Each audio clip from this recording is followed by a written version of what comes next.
This episode had some amazing cinematography, and I think this episode dealt with the sort of serious themes of racism very well indeed. It's probably the first Doctor Who episode that has purely focused on racism, like it's actually the driving force of the plot. And I think it was, it dealt with it very well. It didn't sort of gloss it over or glamorize it or anything silly. It just had a good story to tell.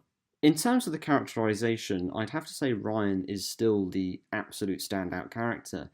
In particular, for this episode, he gets lots of characterization and a lot of character development. Obviously, with the themes of racism being a key part of the plot, and yeah, he is a very three-dimensional character at this point. Yaz isn't really; she's still miles behind Graham and Ryan in particular with character development, but I think in this episode there was almost character development seeping through. It was almost it's getting there very slowly but surely. And next week we get to see her family, so hopefully that will make her more interesting as a character. I think an issue I had with Rosa as an episode was even though it was just very interesting and completely enthralling, the villain was just bland and not very fleshed out, and his motivations didn't really add up for me. I didn't really like the villain from last week, and this is another villain that I just didn't really connect with and didn't really sort of buy at all. So that was an issue. In conclusion, this episode was fantastic. I'm not going to give it a rating or anything, but I really enjoyed it. Yes, there were a few issues, but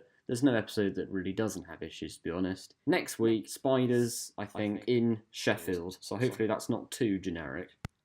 If you liked this video and you are interested in what else I do, why not check out my other videos that I've made so far? And if you're really interested, why not click subscribe and hit the bell so you never miss a video.